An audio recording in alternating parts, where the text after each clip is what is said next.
We're going.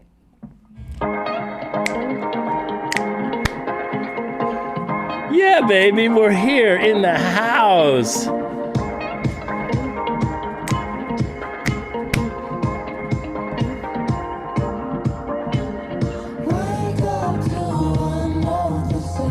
Yeah, baby, wake up to a note. Hello, everybody.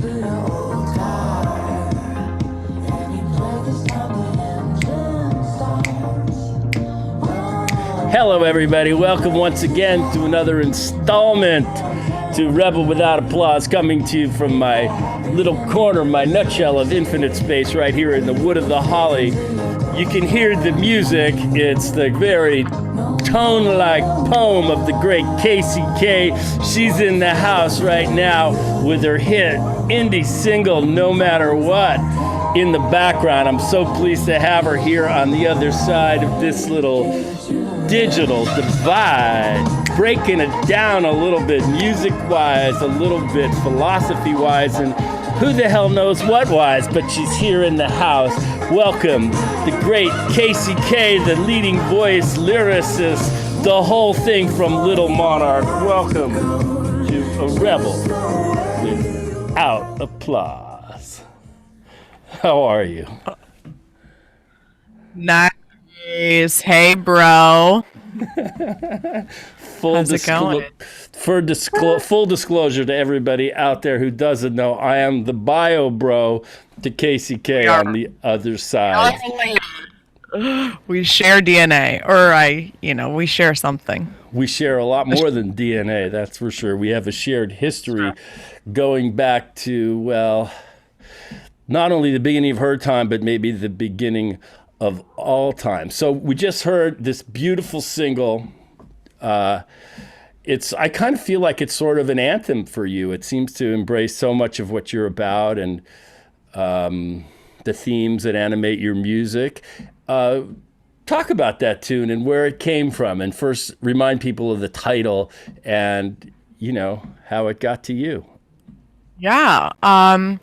Well, it's, I think it's like coming up on its maybe like fourth or fifth year anniversary, that song actually, which, I still love it when I turn it on or when people resonate with it. It's still just a joy for me. I wrote it with a very good friend of mine, Nicholas Setter, I should say.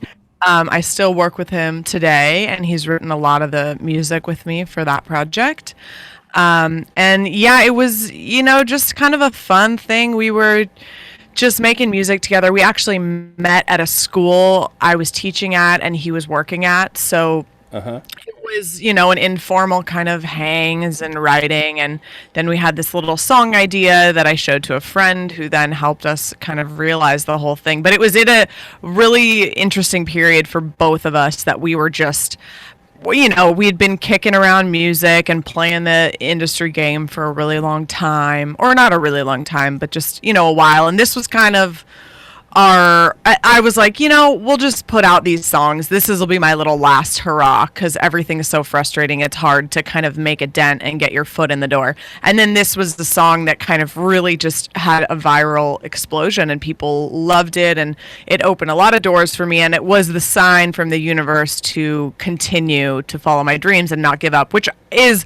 ironically the actual message of the song. That was a true story. We were both just kind of down and out, like, hey, we keep getting these letters and signs from the universe to give up, but you know what? It was a no matter what, just keep going one foot after the other. So it's become an anthem for sure for me and other people too. So it's taken on, it was a message to me or a message to you, your own message to yourself in a way, ultimately.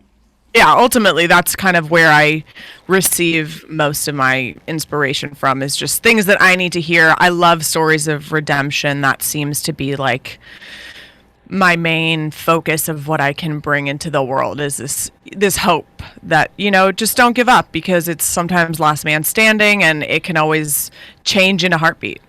Right. Well, it seems like just listening to this song as I have over the last day in preparation for this moment, it seems like the song has taken on new meaning after this year that we're coming out of, this COVID year. It seems like, sometimes a work of art can actually assume new meanings over time, and it feels like it has to me as I listen to it. No, I appreciate that. It totally has. There's always a revival of the spirit and the soul when I listen to it. And and people still resonate with it. It's still our best performing song. So that tells me a lot about, the roadmap of where I want to continue to write towards and for, because it's helped people. I know that's been the greatest joy, is people reaching out. Hey, that song is what I listen to every single bad day when I wake up, and I'm feeling down, or that song really saved me, pulled me from the other end, which, you always want to have people resonate with your art like that. But with COVID, it's definitely kind of been a one foot after the other slice of history for everyone. So there's a Yiddish word called I'm quelling. When I listen to this song, I'm quelling. And what the quelling word means to those out there in the non-Yiddish universe, it means I'm almost tearful with pride and joy listening to you, watching you, and hearing and seeing this song on the YouTube channel. So it's just so cool. And it's like, I feel like, as having been a comedian, the audience in many ways is my tool to tell me about myself. It's like this constant dialogue between my joke and do they laugh? And as I just follow the laugh, so it's not that intellectual. And I want to know, as a songwriter, to what degree is the audience, when you have the opportunity to interface with them, guiding you towards whatever your truth is? That's a great question. And it's still something I think I'm trying to, retrace my steps a bit too, because that specific moment, that moment of writing from like, hey, I was like so close to giving up.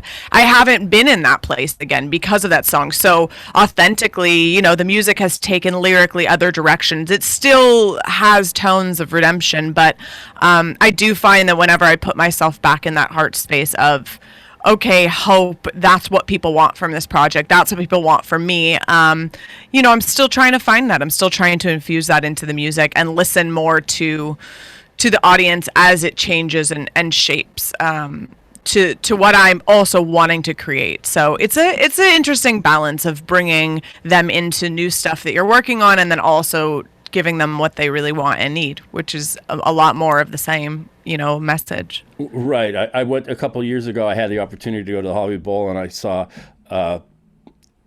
the Beach Boys, or what was left of them, and they just did the whole Pet Sounds album, and it was just like they were probably straining against it a little bit, but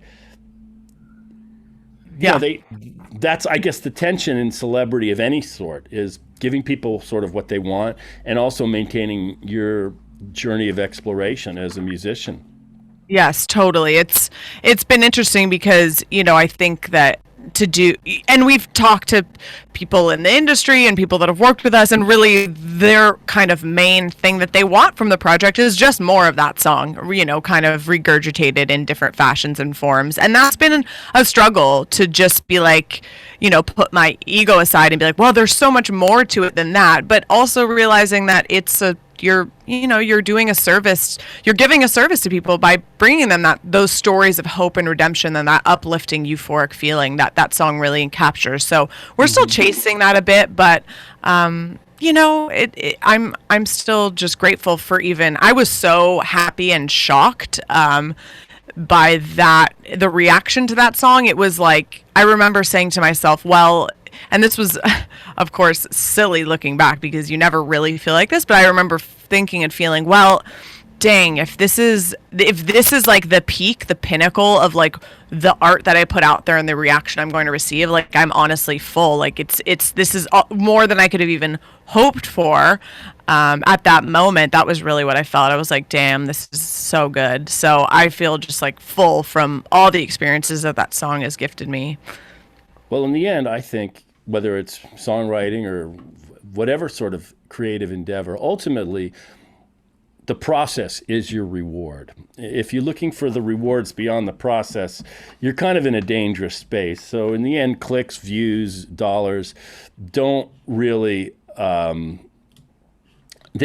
not really the reward. Ultimately, is is the journey of doing seems to me, the ultimate reward is, as I listen to the whole Little Monarch vibe, it's like you got this sort of cross-cultural West Coast self-realization freedom groove that seems to kind of like animate through all of the music. It's just sort of like this sort of hopefulness as we look out from the boundary of this continent out across the horizon, maybe a little bit of time in Hawaii. That seems, if you could kind of, if I could just sort of put it in a nutshell word-wise, that's sort of what I feel when I listen to that. I honestly, no one's ever said it better, and I'm totally gonna steal that for like PR blurbs, because we have such a span of stuff we like and like to make. That encapsulates all of it. It's this California freedom, soul searching, rolled up into some soulful grooves and some indie guitar licks and stuff. So yeah, and there's also a powerful, I feel, just this cross-cultural kind of thing. Like, we can be who we want to be. The biggest canvas in our life is our life. So we have to embrace the freedom that's there. And a question I have for you is, we've been through this calamitous year, which has been a privilege to witness, and more of a privilege, I hope, and still think, to survive. But part of this year was, of course, this BLM, Black Lives Matter awakening, and I know you were part of that. Talk about that and how that may have influenced your creative experience. Oh yeah, I mean that was, oh God, this whole year, I guess year and a half now, has just, I feel like I've lived so many lifetimes. That was, it's a privilege to be able to go out and speak and march and gather and rally for equality, and it's just so important. It's a continuous awakening, especially for myself, and it was beautiful, and I was alive within the marches, within the protests, within gathering nations, and it's continuous. I'm still educating, reading, and trying to just become a better ally for all minorities, and it's just, I think it's still never ending. But that was like a beautiful moment within a very a beautiful, at least, reaction to obviously a series of years and years of oppression, and it's ongoing. That's an interesting question. I've often asked myself that, is how to be a better ally. One of the challenges in the civil rights movement when white people got involved is sometimes people felt like they were taking it over. And so maybe the appropriate, I don't know, like how to be a better ally. I'm not sure. My mission for me personally as a screenwriter has always been about the truth of our history. And when people start to sense the truth of the history, not the mythology of our history, if they have a soul, if they have empathy, it becomes a different story. Last night I was watching, speaking of the mythology of our history, Gone with the Wind, which is basically a myth-making movie for the 20th century about the lost cause of the Confederacy. Yeah. And it's a myth, and it's a myth grounded in a lot of lies, and I think... Totally. I mean, I remember, romanticizing that film even as a kid. You watch it, and films like that, and it is so distorted and so far from the truth that it's dangerous.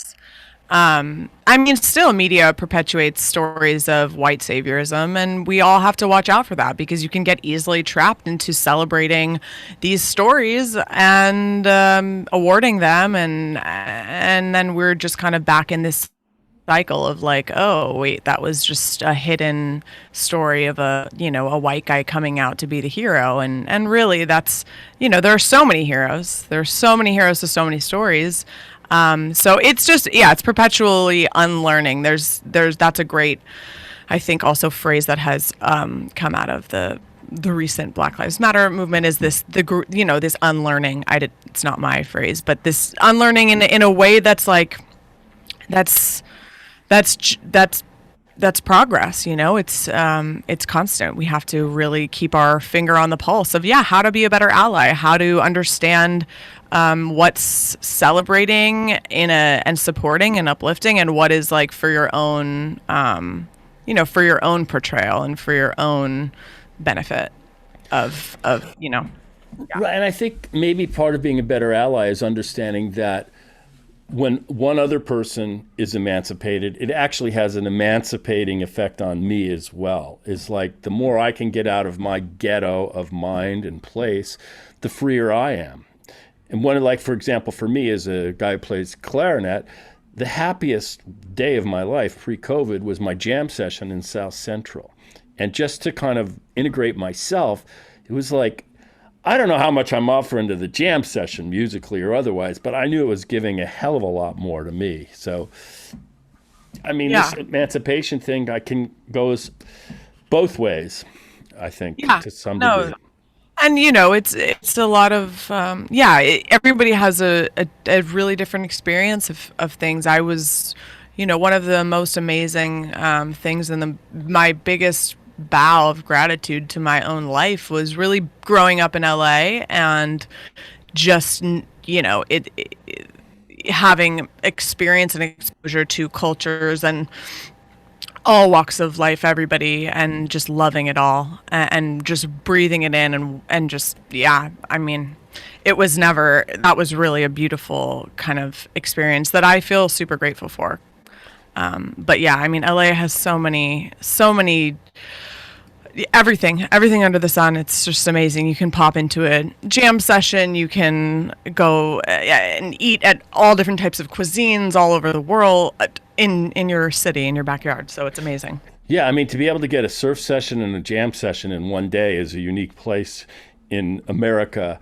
And I'm grateful for having many of those days and nights. Talk about some of the influences musically, culturally, that helped shape, the KCK project.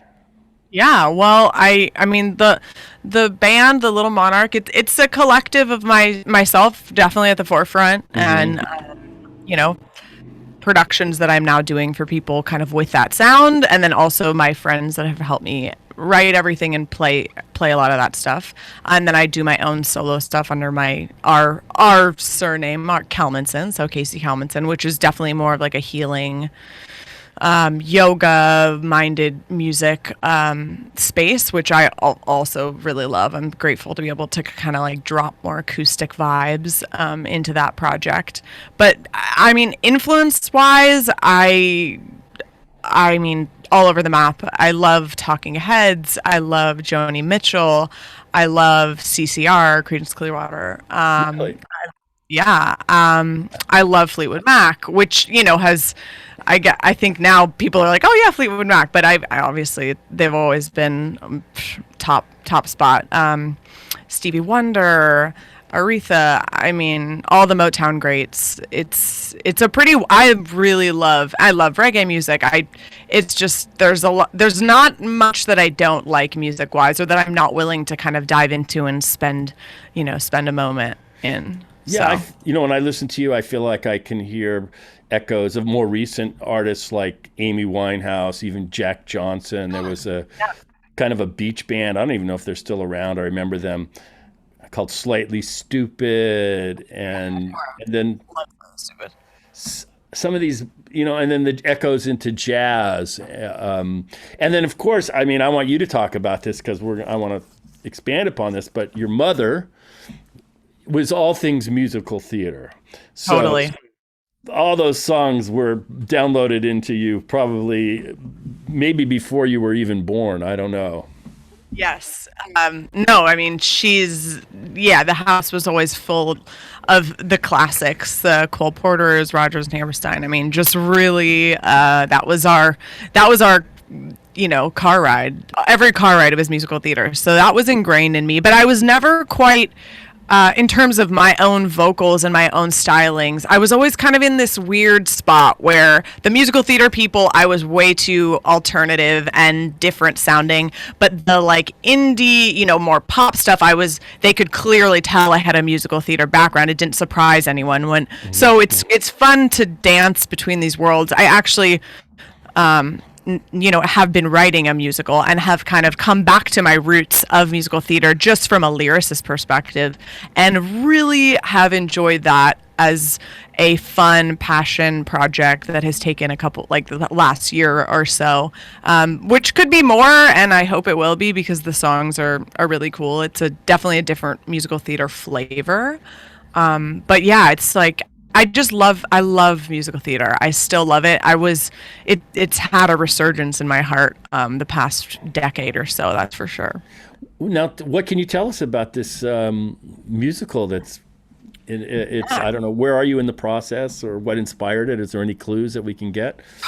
Yes, totally. It's it's one of those fun, like, I pulled a thread from the universe and it kind of unraveled this whole story and this idea that I actually followed through with, which as a creative, sometimes you get these little nuggets of ideas and you're like, oh, let me play in this for a day or a week. And maybe you don't really manifest it or follow through. But this one, because of collaboration, have been able to actually almost see it through. We're almost done with all the music. We have a ton of songs, and we're in final phases of script writing for it too. So kind of gonna see now the next step is like amalgamating the lyric and the script. The songs in the script, but the idea, the working title is Aurora, or Chasing the Light, and it's about a family that goes to Alaska, Fairbanks, Alaska, to find the Northern Lights, and it's a family drama, essentially. And it actually was inspired, strangely enough, a few years ago was at a sound bath, which is not something I super frequent, but for those that don't know what a sound bath is, it's a more of a experiential, like 4D crystal singing bowls and flutes, and just more working with like the frequencies and tones in bell tones and things like that. And I was lying there and I was like, this is such an interesting experience of music, and it's so trippy and so wild and different. And I thought, and for whatever reason, the image of like the Northern Lights, which I've never seen, obviously,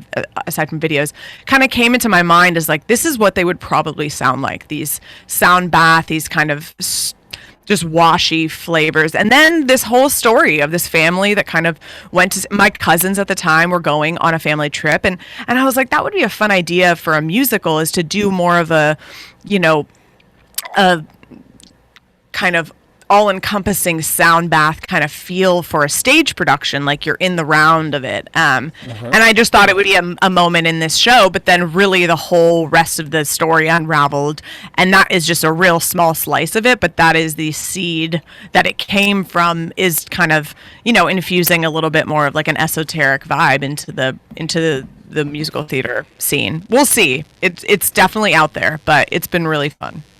Well, the only limit is your own imagination. So that is true. That is true. Go with it. I mean, I have no opinions other than the tension within most contemporary musicals between story and song.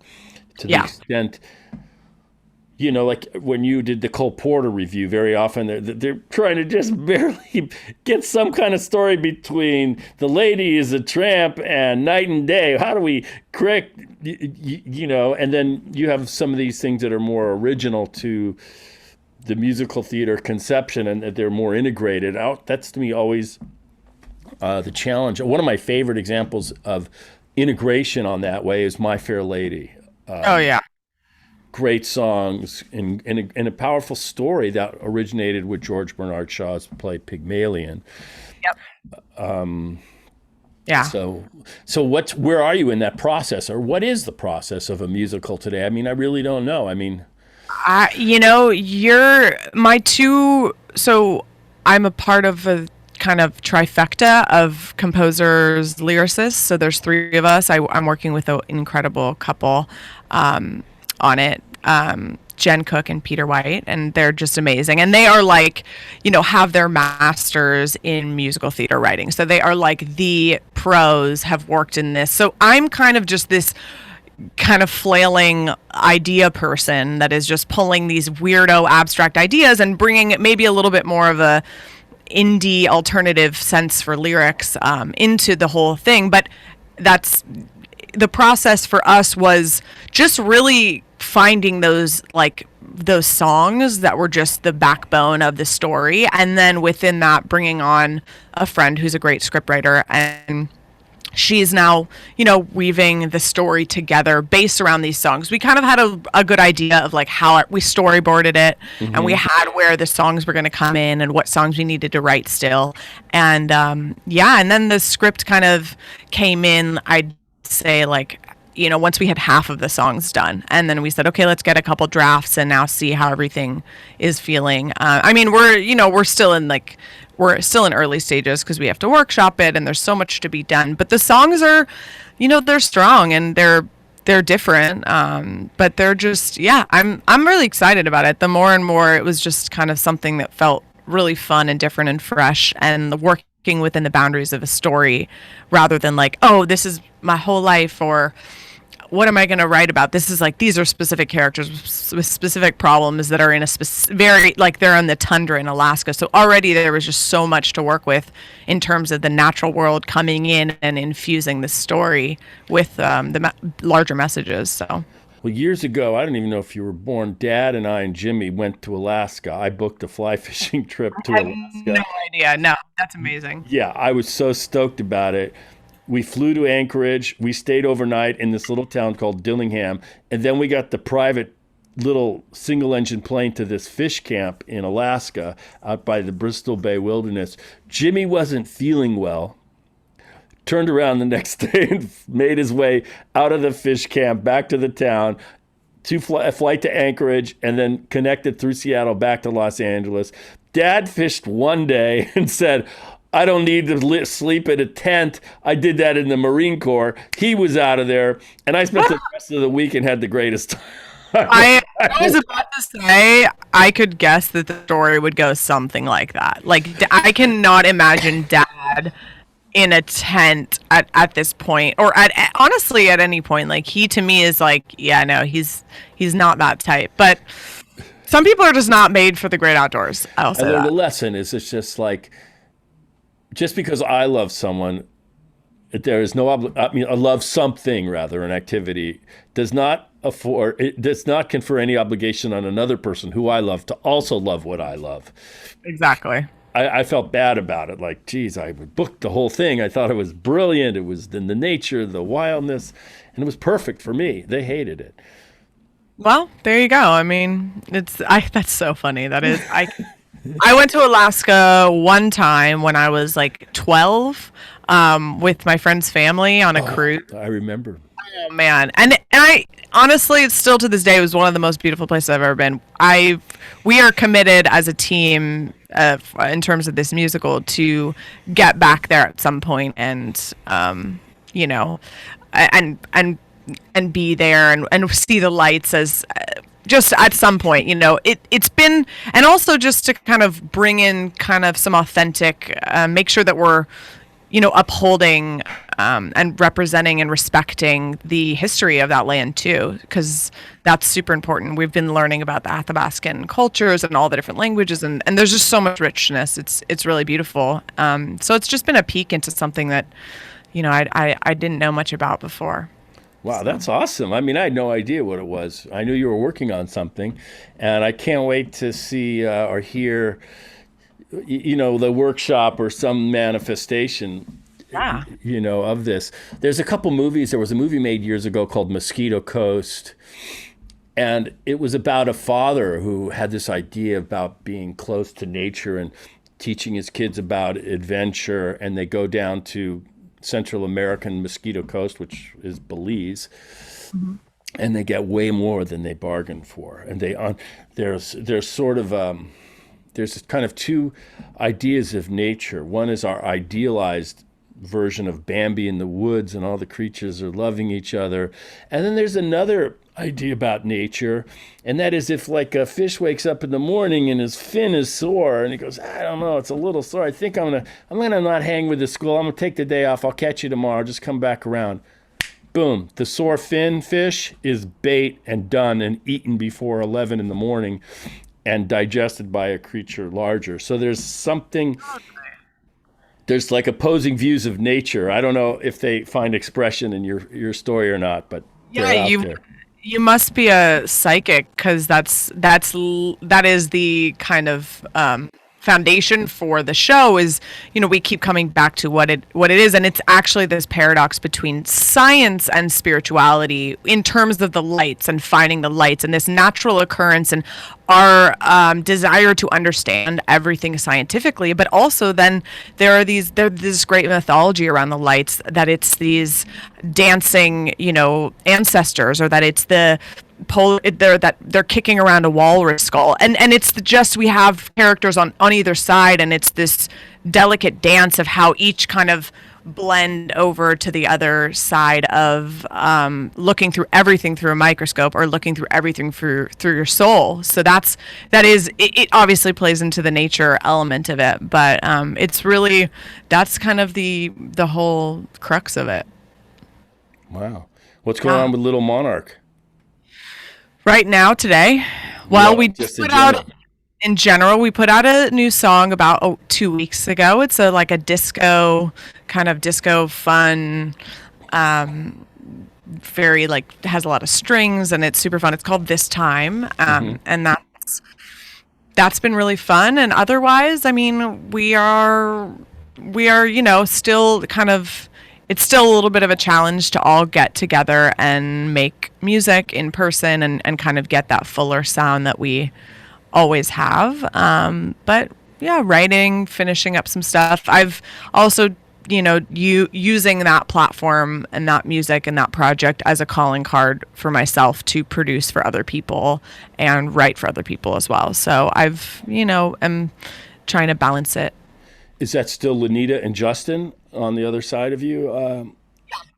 Yeah, Lanita, Justin, Nick, those are kind of the four of us do most of the writing and stuff. There'll be other co-writers and producers that come on, but that's been the core of it, and they're still on most every song. Maybe not all together at once, but when they'll come in and out. Coming from a movie background or whatever background, I don't know what my background is. I have a pretty clear idea of what producing means if you're going to produce a movie or a TV show, but I don't quite understand what producing is in the recording business, because you're recording, but you're producing, and you're a singer and you're a songwriter. Where do these boundaries live, or if there are even any boundaries? Well, no, it's a good question. I feel, and I'm pretty green still as a producer. But I feel that those boundaries are changing at a rapid pace, just with technology.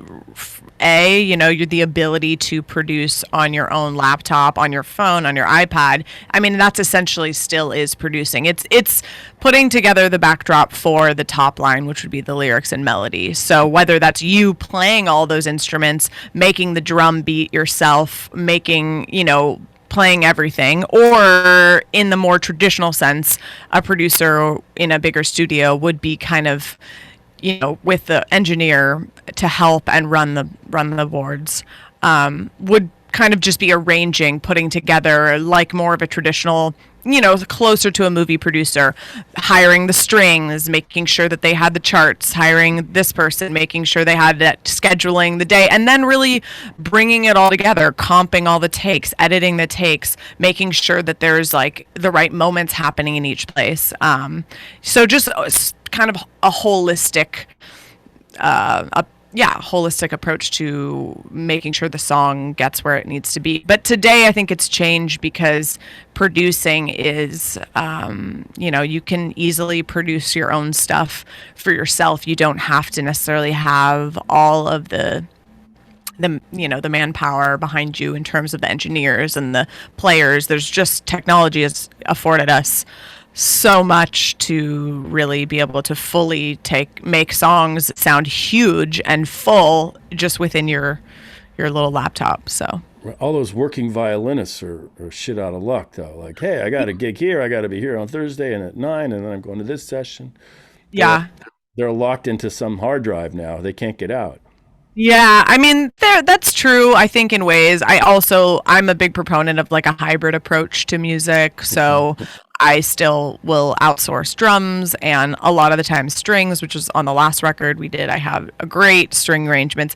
I find that the real thing elevates a production so much where, it's just hard to recreate that. You can do it with VSTs, but and a lot of people do. And for certain projects that you need a quick turnover, or you're doing a huge catalog of, cinematic stuff, and it just would cost you so much to do live strings. Yeah, it's great for that. But I don't think that they're out of work. I think there's still a lot of work for session players. It's changed. Maybe It's changed. an idea for an animated movie about all these musicians trapped in this hard drive, and they're trying to escape, but they can't get out. Oh my God. Yeah, that would be Guy with a cello, I've been stuck in here. I can't get out. It's a nightmare. Help me. The French horn. I was the king of everything on the bassoon. Now I'm sampled. I'm totally fucked. I know. I hate this. And they're stuck. Yeah. And they're stuck in one key. So yeah, I guess then there's sort of an obligation as an artist and as a musician to have some sort of authorship or mastery over all this technology that's at our fingertips inside of our laptops now. Yeah, there's definitely an invitation. I think that it can be a slippery slope. I know myself, I'm constantly balancing like, okay, I need to get better and learn this and know how to use all my gear a little bit more, but I don't want to lose focus on the fact that really I think my strengths lie as a lyricist. And as an arranger a bit for melodies. I love that I have a good ear, and that's kind of, I don't ever want to lose sight of that. At the same time, making sure that the audio quality sounds amazing is what's going to get you the gigs or not. So it's, it's a fine dance. There's that tension. And I guess to me, everybody's like, oh, she's an indie artist. She's an indie artist. I don't like that term. I like she's an entrepreneurial artist because it feels more in line with an American kind of idea. And very often the corporations, particularly the movie companies, co-opt that thing like, oh, it's an indie movie, when in fact it's not. It's a studio movie trying to look indie. It's sort of this entrepreneurial thing is, I feel, what you're into. It's definitely what I've been into. I don't know how you feel about that. Yeah, I think that, I've been able to like just maintain ownership over things that are important to me, which like my masters and my publishing, but I do work with bigger corporations to fund certain projects and make sure that things like happen in a way that's a little bit more elevated than like I can do, that make sure, things are distributed. There's like release plans. So I do work with some amazing companies that are definitely, bigger than me, but I kind of like to function as an independent and an entrepreneur. I think independent also is so much stronger than it was. That term, just in music in general, there's just so much you can do on your own. It's kind of mind blowing, and you see a lot of artists that are independent, remaining independent, and they are just doing huge things and making big splashes and retaining a lot more money than they would be if they were kind of caught up in a deal that wasn't working for them. Talk about your relationship, the evolving relationship with social media, Facebook or Instagram, all these TikTok. I mean, it feels like it's a constantly evolving universe. How's that been for you? Yeah, it is. It's definitely, it's been good. I have good days and bad days. I think it's like a living, breathing demon inside my head some days, and other days it's like an angel on my shoulder. Like it constantly goes back and forth from, being a great way for people to find me and support me and get inspired, and then also just there'll be one comment out of 100 or something that just totally ruins my day, you know. And it's everyone else is like celebratory. Oh my God, this is so cool! Like, you're an amazing this or that. And there's the one person like, you look tired, or like this beat is like very average, cool, like, you know. Or just as a girl too, that's like, I post a lot of like making beats kind of as I go. You know, I'll play one part, I'll go to the next part, I'll go to the next part. And it's, you know, I'm a girl. I you know, I wear what I want. I do what I want. That's what I love about it. But then there's that side of social media that's like the underbelly of the trolls. So, you know, Facebook is something that I literally, I don't do it anymore. And I don't know if I'm totally missing the mark. But Instagram and TikTok, I do spend time there, and I do post there, and I find that I'm like building a pretty nice community of like producers and creatives and just, yeah, like friends and people to find the music. I don't really leverage my accounts enough, or maybe kind of wring the rag of social media dry in terms of how I can monetize my following. But for me, I'm still kind of like trying to show up authentically, and that like is hard enough. So Yeah, I mean, the TikTok, I've done one. Didn't quite hit the jackpot, but one of the reasons I like this is it's a deeper dive. It's more interpersonal. It's more relaxed for Sure. people that are getting you in 30-second installments. This is a deeper kind of experience, and that's the experience I'd like to live on. Speaking of experience, I wanted to share this with the world. Oh yeah. Casey and yours truly, some years back. Oh my God. Look yeah. at that middle part. It's so cute. The movie that I wrote and directed called The Solar Opposite, which you appeared in, and you made a really brilliant contribution to the movie. I have very fond memories. My favorite memory was, well, there's a few. One is when you had a script idea about the drug situation, which was totally perfect. I did not think of it. And the only credit I'll take is I was smart enough to take your advice. And then when we were you were in your trailer for I think you had 2 days, I don't remember. And I was getting ready, and I just checked in to see how you were doing, and you said, "Bill, thank you for making my dream come true," which was to be in a Aww. I mean, it's true. You know, I think that was so much fun, and that movie is amazing. It holds. It really holds. It's the music is actually one of my favorite parts of that movie. It's so good. Folks, you can get it wherever you want. Downloadable. Not It's a lot amazing. of people have listened to DVDs anymore, but it's available wherever you get movies to download, with the exception of Netflix. So screw them. But Amazon, Apple Music, it's all there, and Casey's in it, and you just have a terrific cameo. I mean, you're just sort of it's just brilliant.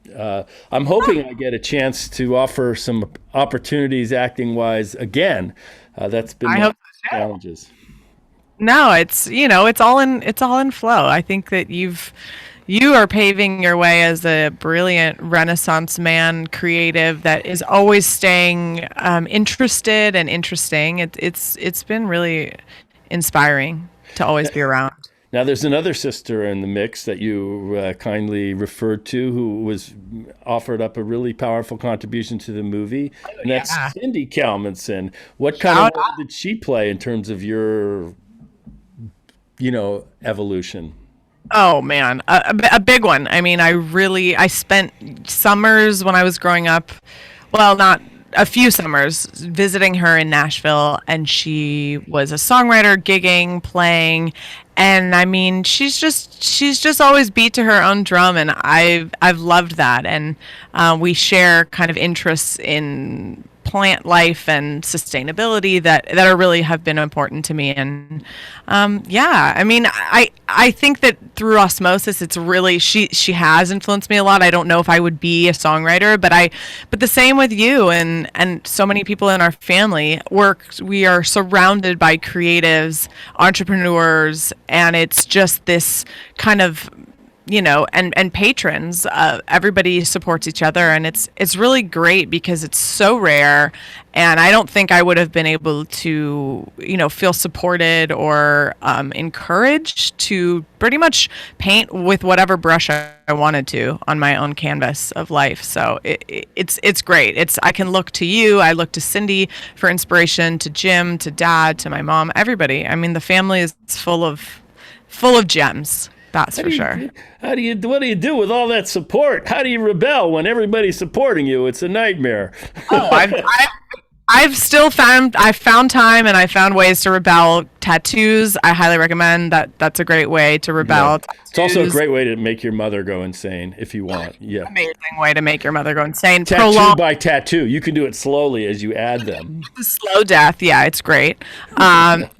And the last tattoo I got, she actually was there with me, which was a huge step. And I thought like a real nail in the coffin. I was like, this is good. This will get her.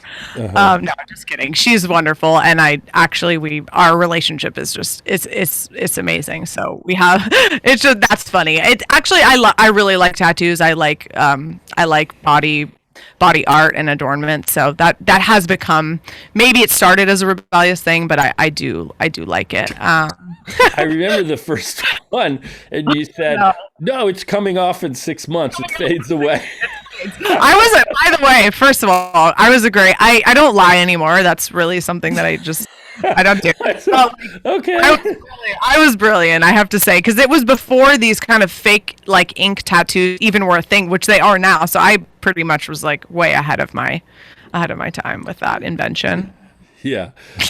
Well, I mean, you're a terrific example of just your whole life as a creation. You're living creatively down in Venice. The Venice has a tremendous kind of bohemian and the Beat generation. Venice was a very, I don't want to say popular, but it was definitely a center for all kinds of expression and counterculture activity. Do you still feel that there?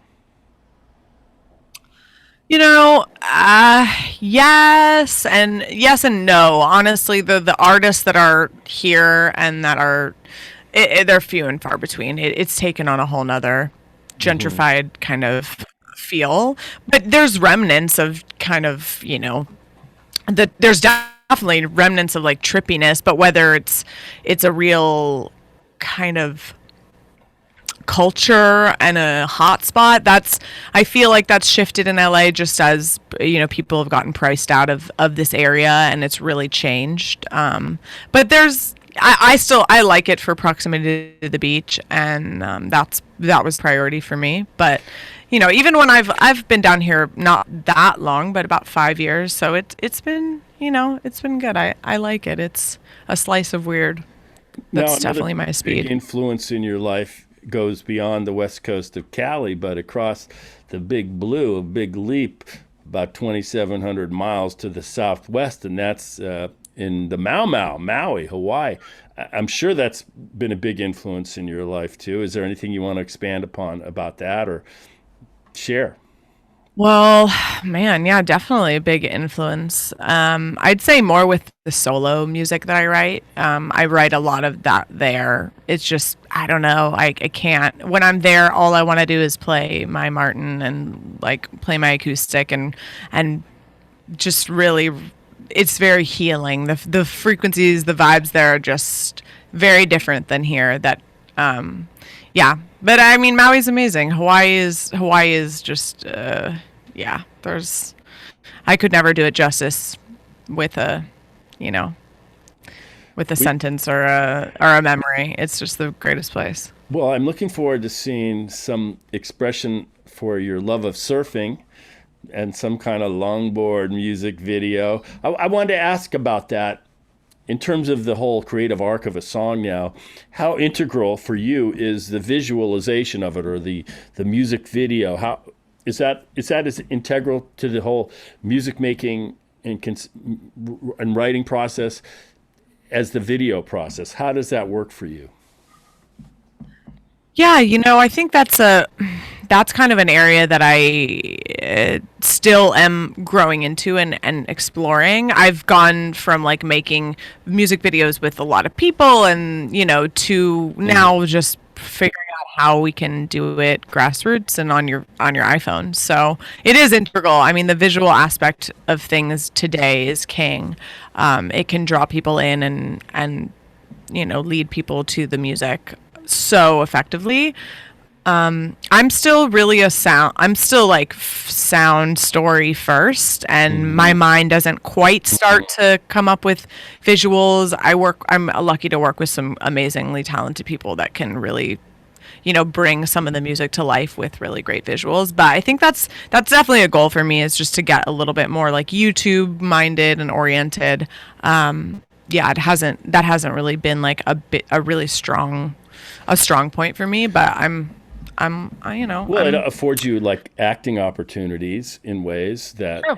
and you know what I really dug was the lyric videos, because often I feel, at Yeah. least for me, I gotta listen 5,000 times. I mean, there's still Beatles songs from the '60s. What was that? What was, I don't. What was, and I love these lyric videos because it drives home not only the poetry and the tone, it's a balance between poetry and the tone. And sometimes I feel like the tone and the music and the arrangement overwhelms the words, the message, even though you kind of get it. And I really appreciate these lyric videos because they don't allow that stuff to get lost. Yeah, lost. Totally. No, lyric videos are amazing, and a lot of the times that those are the videos that end up performing the best. Because just like you, people really want to really absorb the entire message of the song, or they want to know how to sing along. And yeah, lyric videos are great. It's, as you see with like things like TikTok, that's like those are short form kind of lyric videos, pretty much.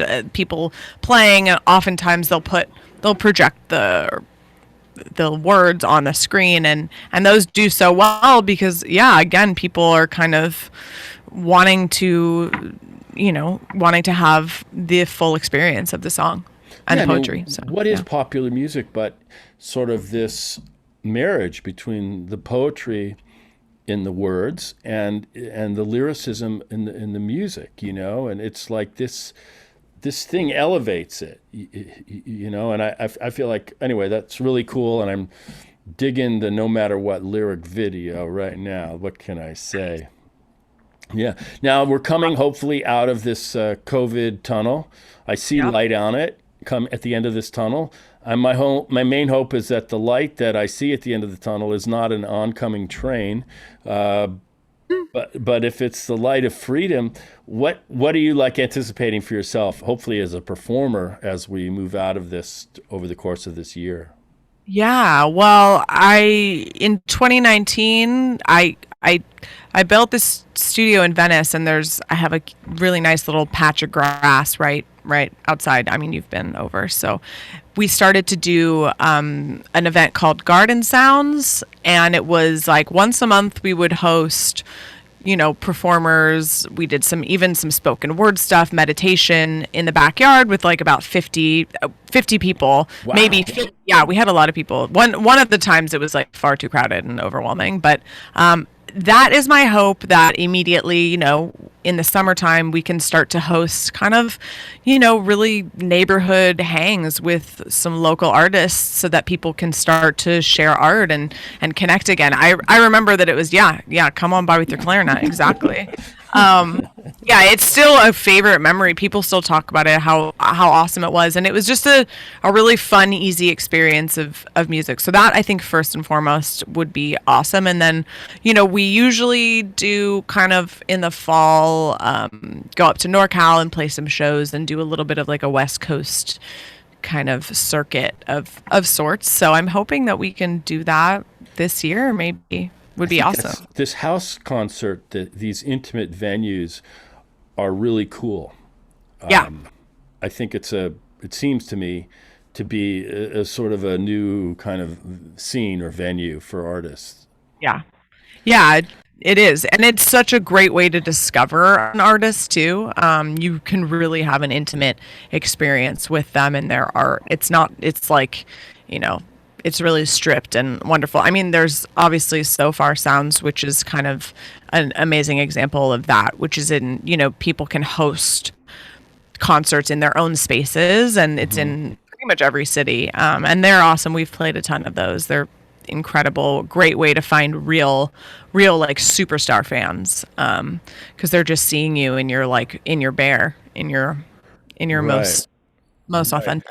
But it seems like, you know, you have the creativity of your music and your art, and you keep following that star, that light, wherever it leads you. And then there's this other dimension of creativity is social media, how we reach people, the live concerts. It seems like I mean, I'm trying to do it really with the Rebel Without Applause in my own way, is to be maybe take some of that creativity I've devoted to these screenplays or whatever and put it into like how to navigate the new world order we're living in. Seems like you're doing a good job.